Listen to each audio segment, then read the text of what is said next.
하나님 아버지 하나님 감사합니다. 오늘도 저희가 주님의 십자가 복음을 들고 이 자리에 섰습니다.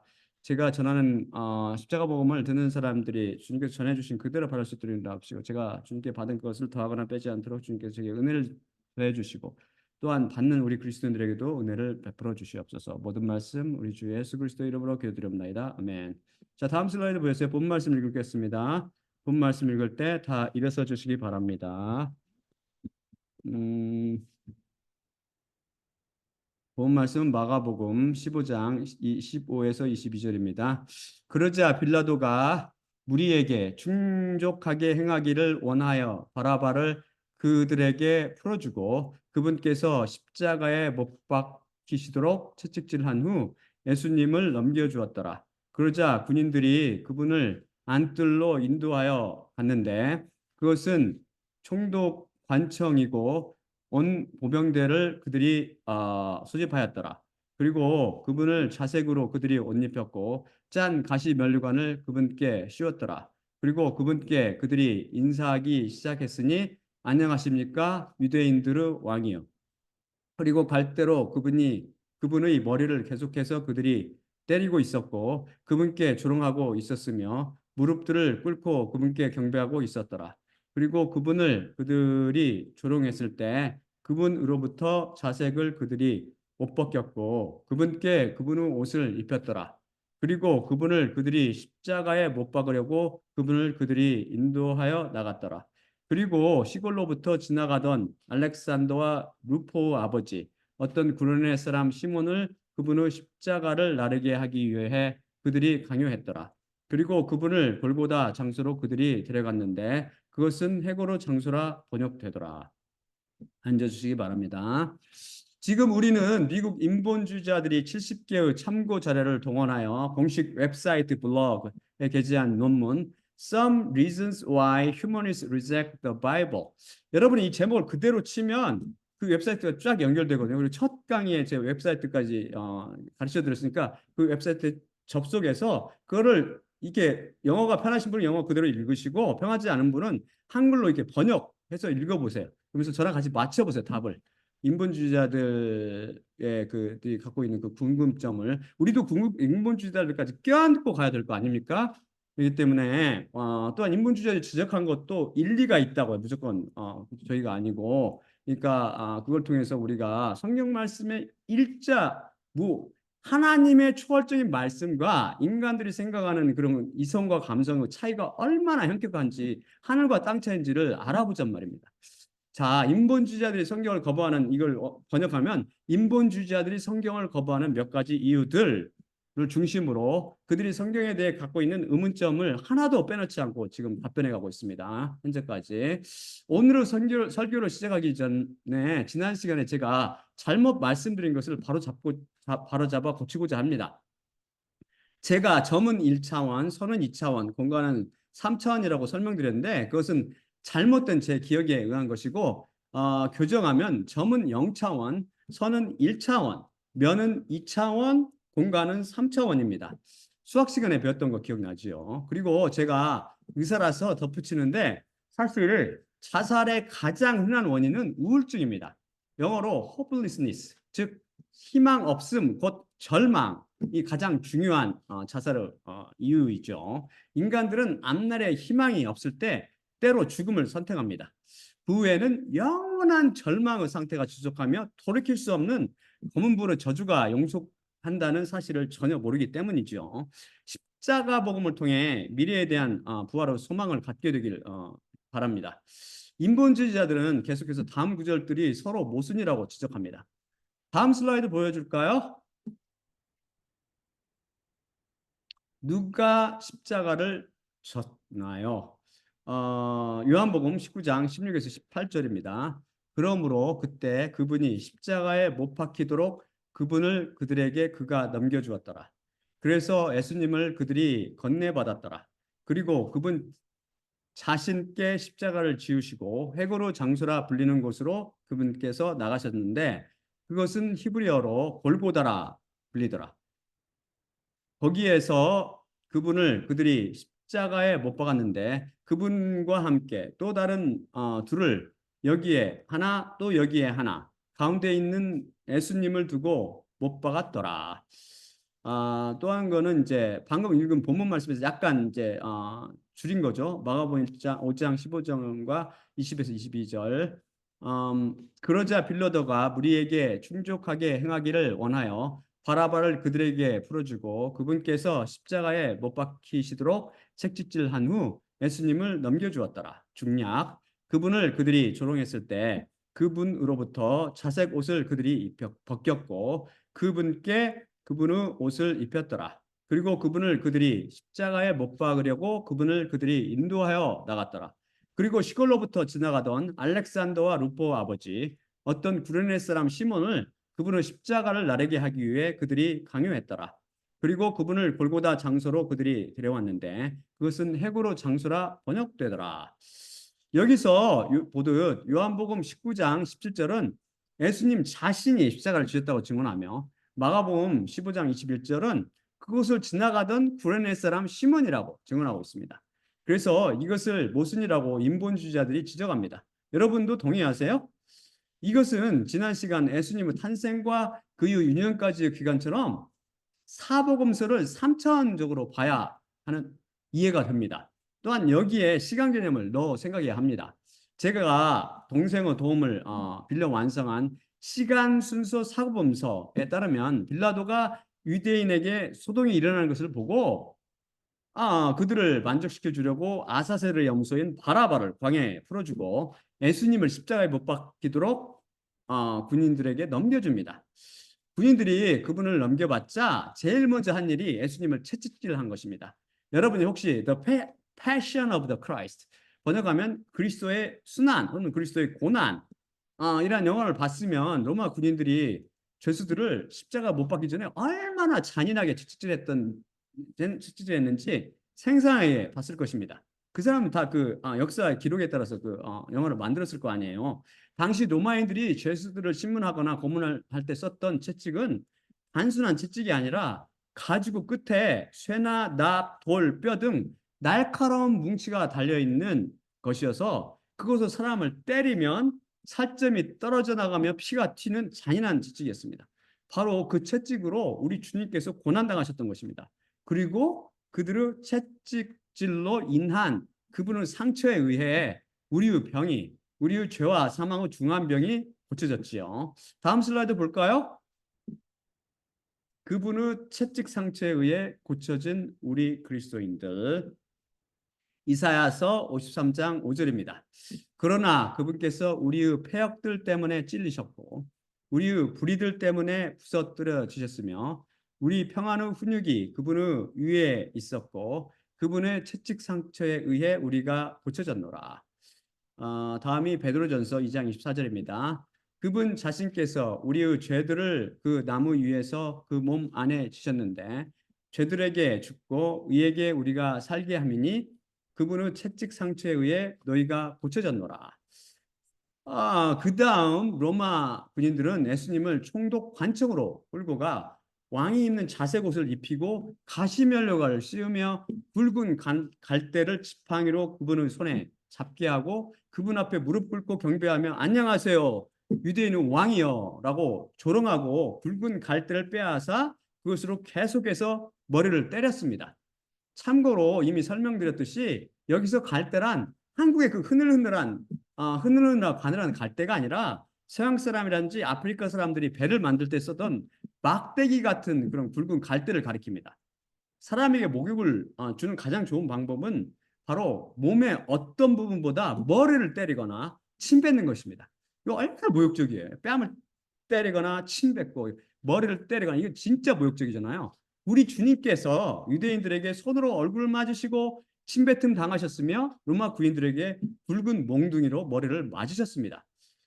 이렇듯 만왕의 왕이신 예수님을 로마 군인들이 조롱하며 모욕하는 장면은 마태복음과 마가복음에 등장하는데 여기서 에티톤, 스트라이크나 비트, 즉 때리다란 뜻을 갖는 동사 팁토, 미완료 과거형입니다. 에티톤은 이것을 미완료 과거형인데 팁토의 미완료 과거형인데 헬라 미완료 과거형은 모두 과거 동작이나 상태의 지속이나 반복을 나타내 줍니다. 그래서 로마 군인들은 굵은 지팡이로 그분의 머리를 딱 한번 때린 것이 아니라 계속해서 반복적으로 예수님 머리를 때렸던 것입니다. 여러분 상상이 되세요? 바로 당신의 아내와 자녀들인 교회를 죄와 사망과 마귀의 권세에서 해방시키려는 그 크신 사랑으로 인해서 그분은 이렇듯 그분 앞에 있는 기쁨 대신 굴욕과 수치를 기꺼이 선택하셨던 것이죠. 그분의 사랑이 이해됩니까? 또한 그런 사랑에 침뱉고 있는 인본주의자들을 비롯한 자연인들의 비정함이 또한 이해가 됩니까? 저 영광스러운 만왕의 왕께서 노예 형체로 오셔서 인간들을 당신의 자녀로 삼으시고 부활과 영생의 복을 거저 선물로 주시겠다는데 왜 사람들이 그분을 그렇게도 미워할까요? 로마 군인들은 예수님을 희롱한 후 골고다 장소를 향해 인도해 갑니다. 그럼 그곳에 이르기까지 누가 십자가를 졌을까요? 요한복음이 증언하고 있듯 예수님 자신이 직접 십자가를 지셨을까요? 아니면 마태복음과 마가복음 및 누가복음이 증언하듯 구레네 사람 시몬이 그 십자가를 대신 지셨을까요? 성경에는 일체 오류가 없으므로 정답은 모두 맞다입니다. 잠깐 모두 맞다고요? 어떻게 모순되는 이 둘이 모두 맞을 수가 있지요? 예수님과 시몬이 십자가를 둘로 나눠서 한 부분은 예수님이 지고 다른 한 부분은 시몬이 졌나요?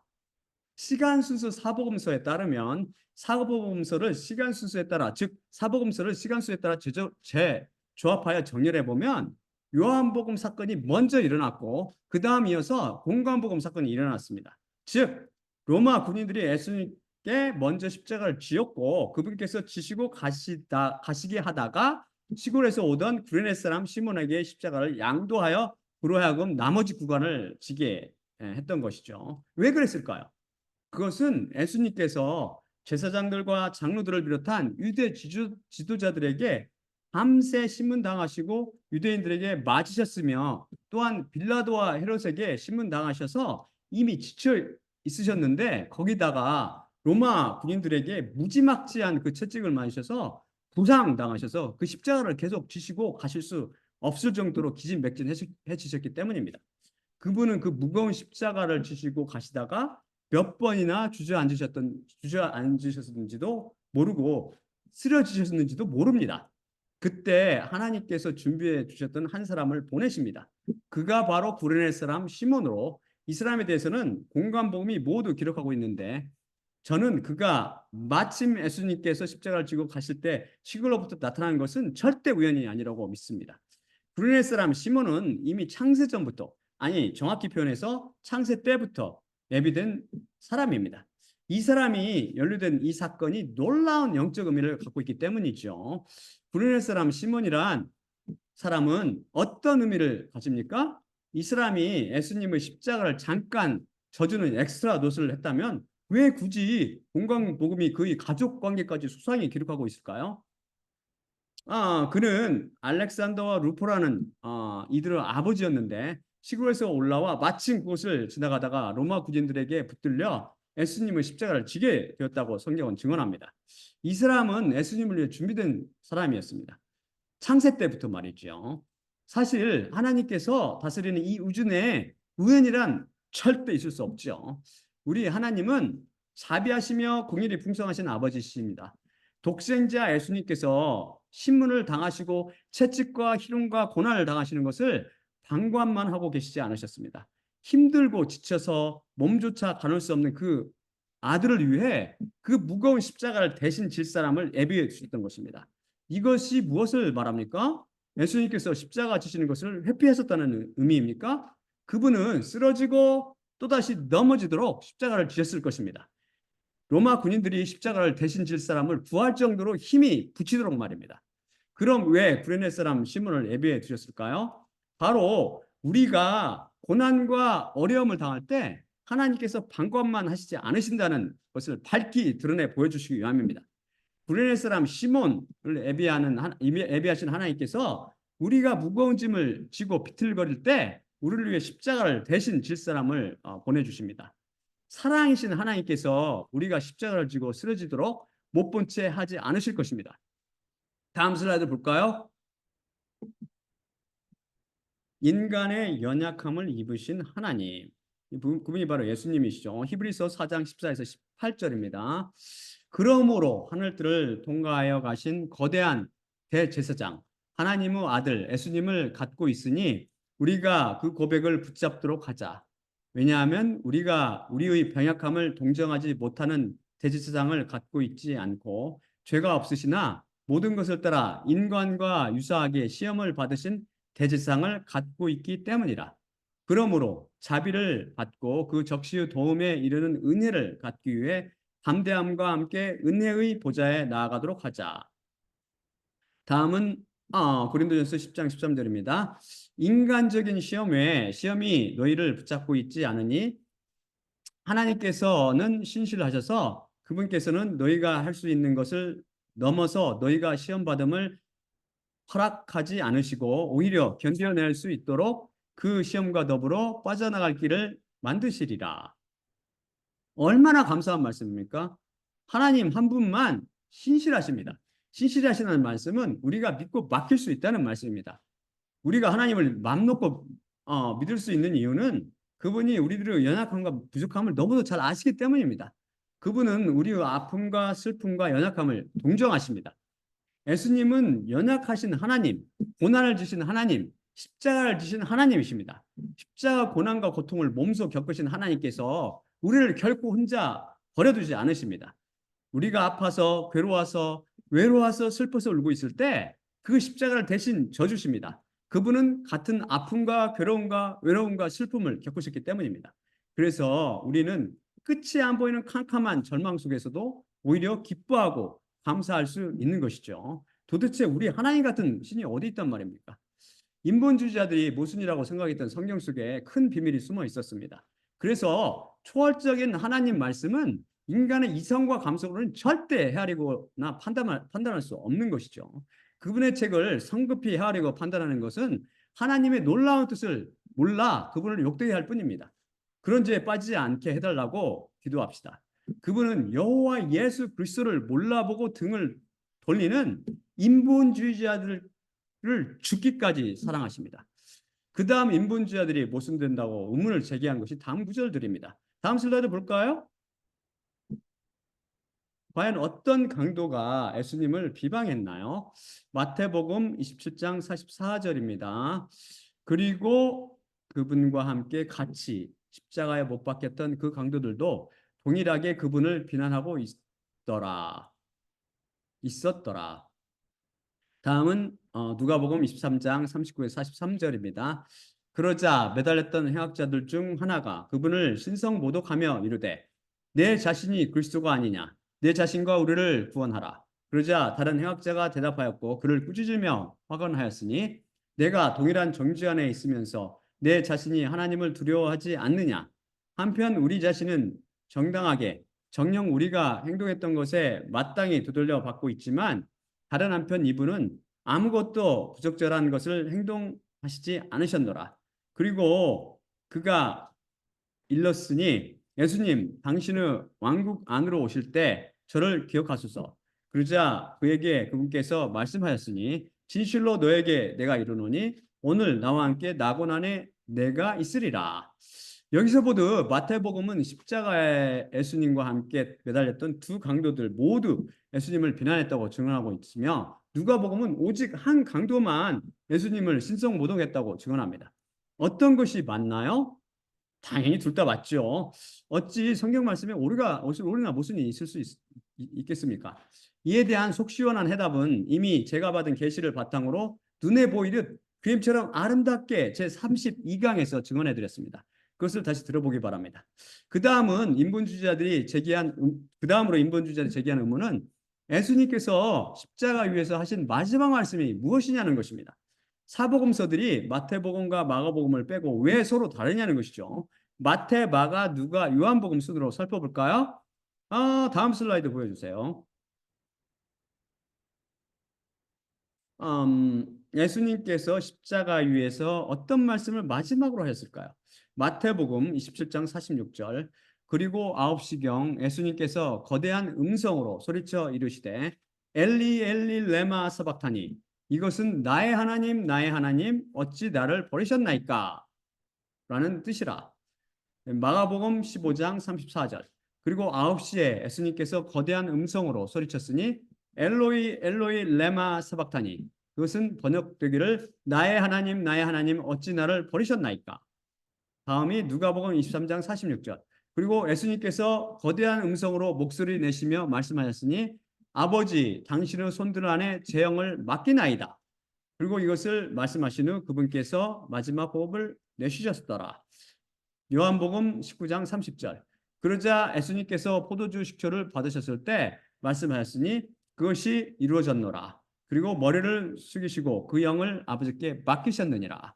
여러분, 이 말씀 중에 어떤 것이 십자가 위에서 하신 마지막 말씀일까요? 이들 각각을 마지막 말씀을 받아들여 이들이 서로 모순이라고 생각하는 인본주의자들은, 다시 말씀드리거니와 성경 말씀을 0차원이나 1차원으로 읽고 해석하기 때문입니다. 이들은 모두 예수님께서 십자가 위에서 하신 말씀이며 십자가의 비밀 시리즈 중 가상 7원편에서 제7원편 제32강에서 제36강에 걸쳐 하나씩 설명해 드렸습니다. 다시 들어보세요. 굳이 여러분의 이해를 돕고자 가상 7원을 순서대로 정렬해 보면 다음과 같습니다. 예수님께서 십자가 위에서 하신 7마디 말씀을 가상 7원, 즉 십자가 이후 7말씀이라고 부릅니다. 다음 슬라이드 보여줄까요? 가상 7원을 시간 순서대로 정렬하면 다음과 같습니다. 누가복음 23장 34절. 아버지여 그들을 용서하여 주옵소서. 왜냐하면 무엇을 그들이 행하고 있는지 그들이 알지 못하기 때문이었다. 다음이 누가복음 23장 43절. 진실로 너에게 내가 이르노니 오늘 나와 함께 낙원 안에 내가 있으리라. 다음이 요한복음 19장 26에서 27절. 그러므로 어머니와 그분께서 사랑하시는 제자가 있는 것을 보신 후 어머니에게 이르시니 여자야 보라 내 아들이니라. 다음 그 제자에게 그분께서 이르시니 보라 내 어머니니라. 다음이 바로 마태복음 27장 46과 마가복음 15장 34절입니다. 엘리 엘리 레마 사박타니, 이것은 나의 하나님 어찌 나를 버리셨나이까 라는 뜻이라. 엘로이 엘로이 레마 사박타니, 그것은 번역되기를 나의 하나님 어찌 나를 버리셨나이까. 그 다음이 요한복음 19장 28절입니다. 내가 목마르다. 그 다음이 요한복음 19장 30절입니다. 그것이 이루어졌노라. 마지막이 누가복음 23장 46절입니다. 아버지 당신의 손들 안에 제 영을 맡기나이다. 예수님의 말씀들이 서로 모순이 됩니까? 전혀 그렇지 않죠. 따라서 인본주의자를 비롯한 자연인들에게 모순으로만 보이고 그들이 찾지 못했던 예수님의 마지막 말씀은 누가복음 23장 46절 아버지 당신의 손들 안에 제 영을 맡기나이다로 요한복음 19장 30절 말씀 그것이 이루어졌노라 직후에 하였습니다. 모든 것이 명확하지요. 십자가 이후 7말씀 중에 세 번째 말씀인 예수님께서 마리아에게 하신 말씀 여자야 보라 내 아들인지나가 이해됩니까? 이 구절을 모든 한글 성경들이 오역했다고 살펴봤었죠. 예수님께서 제가 번역했듯이 어찌 육신의 어머니에게 여자야 라고 인간들에게 무례하게 들리도록 부르셨는지에 대해서는 우리는 제33강을 통해 속시원히 알아봤습니다. 사실 예수님과 마리아의 관계는 창조주와 피조물, 구세주와 구원받아야 할 한 여자 노예의 관계에 지나지 않습니다. 하나님께서 여자 노예에게 커다란 은혜를 베푸시고 그녀의 자궁을 빌려 태어나셨을 뿐이죠. 그녀와 아무 혈연 관계가 없습니다. 예를 들어 한나라의 왕이 어렸을 때 그를 자기 우유가 아니라 인유라고 하다 인유. 자기 인유로 먹였던 유모에게 나중에 성장하여 꼬박꼬박 존댓말을 씁니까? 아니 성장하기도 전에 말을 배우자마자부터 자기 유모에게 꼬박꼬박 반말을 쓰고 유모는 꼬박꼬박 존댓말을 쓸 것입니다. 예수님과 마리아 사이는 이 차이보다 훨씬 더 나는 창조주와 피조물 사이요 만왕의 왕과 비천한 여자 노예의 사이입니다. 제가 가르쳤던 레지던트가 한국에 있을 때 저에게 이런 질문을 했던 것을 기억합니다. 선생님, 만일 예수님께서 동정녀 마리아의 자궁만 빌려서 태어나셨다면 저희 인간들과 도대체 무슨 관계가 있습니까? 그분께서는 인간의 피가 전속하지 않았잖아요. 피가 섞였다는 은유는 유전자가 섞였다는 의미입니다. 그런데 예수님께서 우리 죄값을 치르시려면 인간의 유전자를 물려받으시면 절대 안 됩니다. 왜냐하면 그 속에 죄의식가 들어있기 때문입니다. 소위 원죄를 물려받게 되므로 죄가 있게 되고 인간을 죄로부터 구속할 수 없게 됩니다. 그래서 동정녀 자궁을 빌어 성령님으로 잉태된 것이죠. 이것이 필수요 하나님의 지혜입니다. 사실 원죄란 종교인들이 만들어낸 신학 용어지만 성경을 이해하는 데 도움이 됩니다. 아담이 선과 악의 지식의 나무라고 그랬죠. 선과 악의 지식의 나무의 열매를 따먹은 결과 그의 후손인 모든 인간은 태어날 때부터 죄성을 갖고 있다는 주장입니다. 하지만 이것은 이해하기 힘든 개념이죠. 까딱하면 오해할 수도 있습니다. 이것은 인간 사회처럼 부모나 친척의 잘못을 후손이 뒤집어 쓰는 연좌제의 개념하고는 거리가 멉니다. 다음 슬라이드 볼까요? 과연 죄가 유전될까요? 신명기 24장 16절입니다. 아버지들이 아들들로 인해 죽임을 당하지 않을 것이요. 또한 아들들이 아버지들로 인해 죽임을 당하지 않으리라. 남자는 그 죄에 의해 죽임을 당하리라. 에스겔서 18장 20절입니다. 죄 지은 그 영혼, 그것은 죽으리라. 아들이 그 아버지의 불의를 담당하지 않으며 아버지가 그 아들의 불의를 담당하지 않으리라. 그 의인의 의는 그 위에 있을 것이며 악인의 악도 그 위에 있으리라. 제가 그 남자라고 번역한 것은 이시란 말인데 항상 성경이 대표적인 아니 항상은 아니지만 대표적인 의미를 가지고 있을 때가 많죠. 아담이 이브가 죄를 졌는데도 그 죄를 모두 뒤집어 쓰듯이 말입니다. 자기의 죄값은 자기에게 돌아가고 그 죄와 관계없는 아들에게 돌아가지 않는다는 말씀입니다. 그러신 말씀이죠. 인간 세상에는 연좌제니 뭐니 하는 법이 있어서 부모 잘못이 그 자식들이나 친족 아무 죄 없이 형벌을 그 친족들이 아무 죄 없이 형벌을 받거나 피해를 보는 경우가 많이 있습니다. 악한 인간의 속성이 법과 제도 속에 잘 반영되어 있는 것이죠. 그러나 하나님께서는 의로우셔서 각 사람이 범한 죄에 대한 책임을 당사자에게 물으시지 자식이나 친구 기타 엉뚱한 사람에게 묻지 않으십니다. 원죄는 아담의 죄가 그 모든 후손에게 전달된다는 개념으로 이해하면 안 됩니다. 선과 악의 지식의 나무 열매를 먹어 하나님의 계명을 깬 아담의 죄가 자식에게 전해진다면 후손들도 선악과를 따먹지 않았어도 그것을 따먹은 격이 될 것입니다. 이것은 논리적으로 많은 문제점을 갖고 있죠. 그 후손들은 선악과의 생김새도 모릅니다.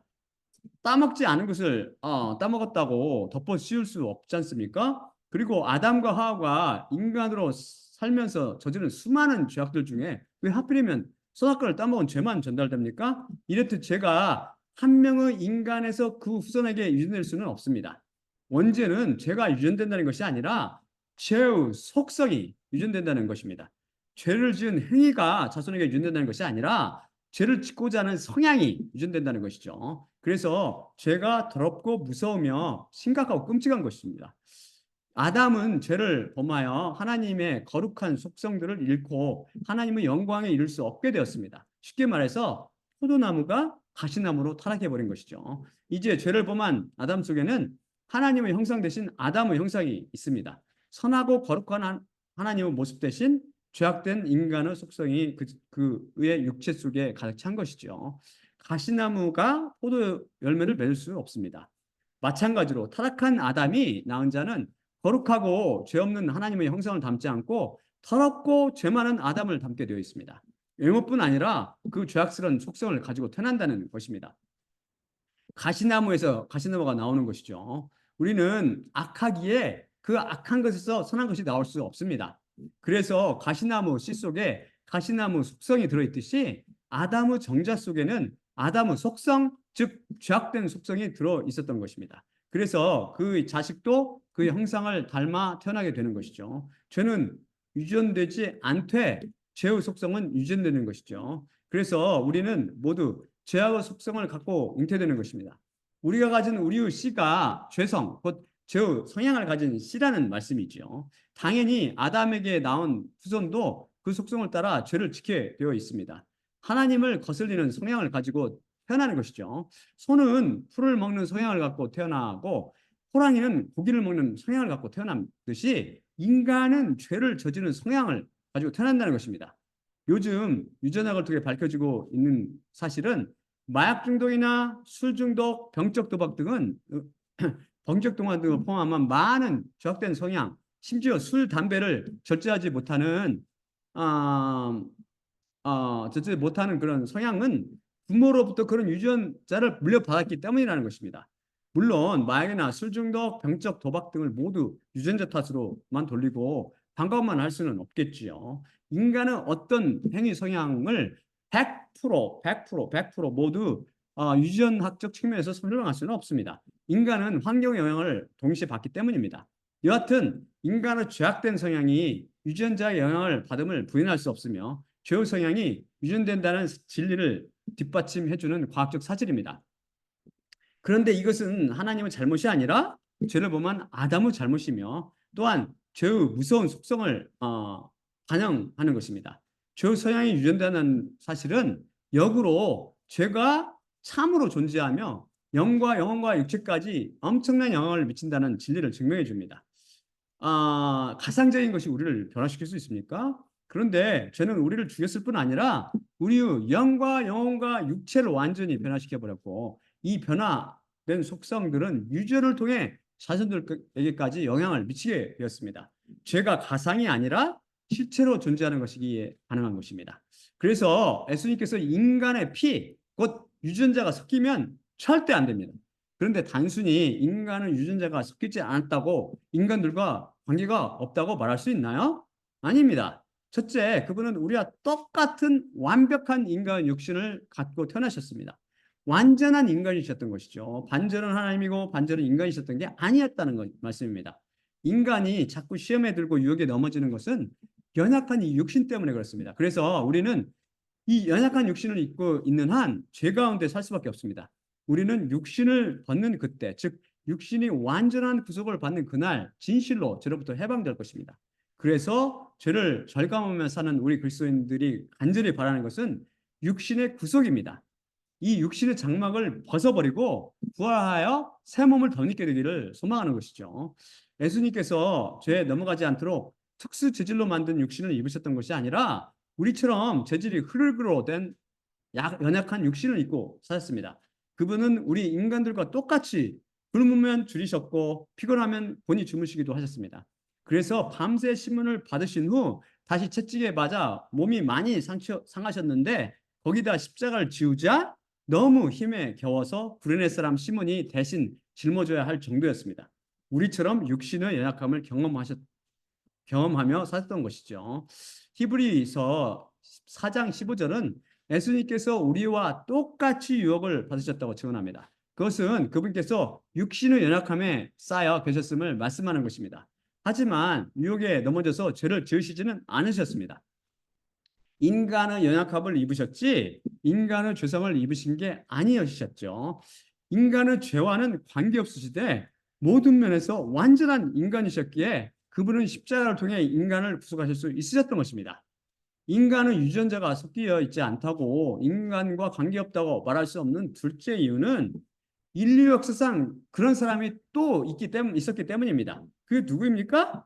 바로 최초 인간 모든 인류 조상인 아담입니다. 그도 예수님처럼 그 어떤 인간의 피도 섞이지 않은 상태로 태어났지만 완전한 인간이었습니다. 아담은 첫째로 창조된 인간이기 때문에 그 누구 유전자도 물려받지 않았습니다. 그의 피 속에 그 어떤 다른 인간의 피도 섞이지 않았고 또 그 몸속에 그 누구 유전자도 존재하지 않았지요. 그렇다고 그를 인간 취급 안 하는 사람들이 있나요? 어떻게 다른 인간의 피가 섞이지 않아 죄 없이 태어난 이런 두 사람이 바로 아담과 마지막 아담인 예수 그리스도십니다. 이렇게 다른 인간의 피가 섞이지 않아 죄 없이 태어난 사람이 바로 첫째 아담과 둘째 아담 예수 그리스도시죠. 예수님께서 아담과 동일한 육신을 입고 이 세상에 태어나셨기에 아담과 동일한 육체와 한계 속에 살며 동일한 유혹을 받으셨습니다. 아니 930세나 살 수 있었던 아담처럼 좋은 환경에 태어나시지 않으시고 척박하고 메마른 유대 땅에서 갖은 핍박과 유혹을 받으시며 사셨습니다. 하지만 그분은 결코 죄를 짓지 않으셨고 그래서 우리를 십자가 은혜 안으로 초대할 수 있게 된 것입니다. 아담 한 사람의 범죄로 모든 사람이 정죄를 받아 사망에 이르게 되었지만 예수님 한 분으로 말미암아 그분을 믿는 모든 사람이 은혜를 받고 생명에 이르게 되었습니다. 아담 안에서 모든 사람이 죽은 것 같이 예수 그리스도 안에서 모든 그리스도인들이 생명을 얻게 될 것입니다. 첫 아담은 그저 영혼을 가진 존재로 살아 숨쉬고 움직이다 죄를 짓고 원죄를 인류에게 물려주고 결코 930세의 나이로 떠났지만 마지막 아담이신 예수님께서는 우리를 위해 십자가에 달려 죽으셔서 우리에게 참 생명이신 영생을 주시어 우리를 살려주는 영이 되셨습니다. 똑같은 육신을 입고 인간의 피가 섞이지 않게 이 세상에 태어난 두 명의 아담은 이렇듯 엄청나게 다른 결과를 우리에게 가져다 주었습니다. 다음으로 인본주의자들이 지적한 성경 속 모순들은 다음과 같습니다. 그것들은 예수님의 부활에 관련한 것들입니다. 다음 슬라이드 볼까요? 다음 슬라이드 보여주세요. 모순처럼 보이는 부활과 관련된 사건들. 마태복음 28장 1에서 4절입니다. 그리고 안식일 후에 한 주에 이르는 새벽 미명에 그 묘지를 보러 막달라 마리아가 왔으며 또 다른 마리아도 왔더라. 그리고 보라, 거대한 지진이 일어났으니 왜냐하면 주님의 한 천사가 하늘로부터 내려왔고 가까이 와서 돌을 굴렸고 그것을 위에 앉았기 때문이라. 그의 모습이 번개와 같았고 그의 의상이 눈과 같이 희었더라. 그의 공포로 인해 지키는 자들이 떨리게 되었고 죽은 자들처럼 되었더라. 다음이 마가복음 16장 1에서 5절입니다. 그리고 그 안식일이 지난 후 막달라 마리아와 야고보 어머니 마리아와 살로메가 와서 그분을 기름 바르려고 향료들을 샀더라. 그리고 한 주의 매우 이른 아침에 해가 돋은 후 그의 무덤으로 오고 있느니라. 그리고 그들이 서로를 향해 말하고 있었는데 누가 그 무덤의 돌로부터 그 돌을 우리를 위해 굴려줄 것인가? 그리고 눈을 들어 그들이 보는데 그 돌이 굴려져 있었는데 그것이 정령 지극히 거대했더라. 그리고 무덤으로 들어간 후 젊은이가 오른쪽에 흰 애복을 입고 앉아 있는 것을 그들이 보고 매우 놀랐더라. 다음이 누가복음 24장 1에서 4절입니다. 그리고 한 주의 깊은 새벽에 그들이 준비했던 향로들을 가지고 그 무덤으로 그들이 왔더라. 그러나 그 돌이 그 무덤으로부터 굴러져 있는 것을 그들이 발견했더라. 그러나 들어가서 주 예수님의 몸을 그들이 하지 못했더라. 그리고 그녀들이 이것에 관해 당혹해하고 있을 때 그 일이 있었으니 보라 두 남자들이 번쩍이는 의복을 입고 그녀들의 곁에 서 있더라. 다음이 요한복음 20장 1에서 2절입니다. 그리고 한 주에 아직 어두운 이른 아침에 막달라 마리아가 그 무덤 안으로 오고 있는데 그들이 무덤으로부터 들러져 있는 것을 보았더라.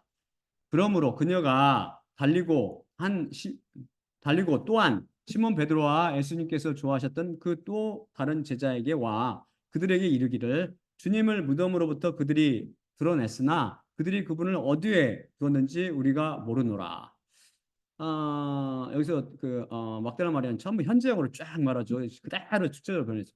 성경 말씀은 초월적인 하나님을 담기 위해 기막힌 구조로 짜여 있으며 성경 말씀은 그래서 자연을 보기에 앞뒤가 안 맞고 엉망진창 뒤죽박죽으로 보이는 경우가 많습니다. 그 속에 인간들을 향한 사랑과 그분의 놀라운 증언이 한 구절 한 구절 얽혀 있고 배어 있는데 인간들은 안타깝게도 죄로 인해 그것을 전혀 보지 못합니다. 부활이 하나님의 가장 큰 증거요. 그리스도인들의 가장 큰 소망이지요. 하지만 예수님의 부활을 다룬 기사만큼 신비하게 디자인되어 인간들의 이성과 감성을 도무지 쓸모없는 고물덩어리로 만드는 기사도 없을 것입니다. 예수님을 진정으로 사랑하는 그리스도인들의 눈에는 이 부활의 기사가 그림처럼 뚜렷이 보일 것이나 예수님을 거부하고 하나님의 말씀을 일자무로 믿지 못하는 사람들에게는 모순투성이로 보일 우려가 높습니다. 인본주의자들이 부활 사건을 다시금 0차원과 1차원으로 보고 3차원적으로 보지 못해 모순이 가득하다고 결론을 내렸습니다. 성경 여기에 시간 개념까지 고려해야 한다고 했죠. 이들은 마가복음 16장 2절에서는 어떤 여자들이 해가 들어올 때 왔다고 기록하면서 요한복음 20장 1절은 그들이 어두울 때 도착했다고 기록한다며 이것이 서로 모순이라고 지적합니다.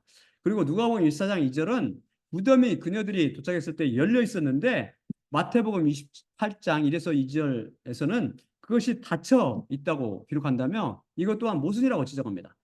그리고 마가복음 16장 5절은 여자들이 무덤에서 한 젊은이를 봤다고 기록한 데 반해 누가복음 24장 4절은 두 명이라고 하고 마태복음 28장 2절은 그것은 한 천사라고 기록하고 있고 요한복음 20장 11에서 12절은 두 천사라고 주장한다며 서로 모순이라고 지적합니다.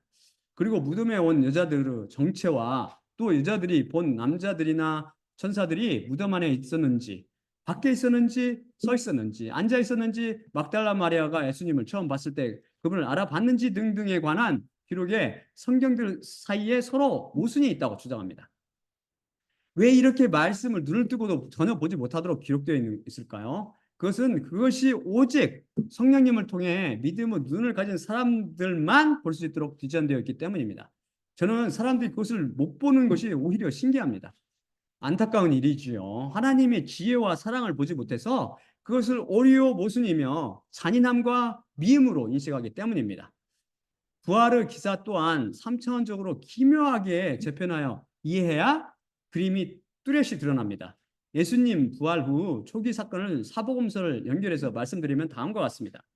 안식 후 첫날 새벽 아직 어두울 때에 막달라 마리아와 요한나와 야고보의 어머니 마리아, 살로메 등 갈릴리에서부터 예수님을 섬기며 따라온 여자들이 향료들을 미리 사서 준비한 후 누가 그 무덤 문으로부터 그 돌을 우리를 위해 굴려줄 것인가 서로 고민하며 예수님의 무덤을 찾아갑니다. 그런데 갑자기 땅에서 지진이 일어났습니다. 한 주님의 천사가 하늘에서 내려와서 돌을 굴려놓고 그 위에 내려와 앉았기 때문입니다. 그러자 그 모습을 본 무덤을 지키던 자들이 무서워 떨며 죽은 자처럼 되었습니다. 그 여자들이 무덤을 향해 가는 도중에 해가 떴습니다. 무덤에 와서 보니 무덤을 봉해했던 거대한 돌이 굴러져 있었습니다.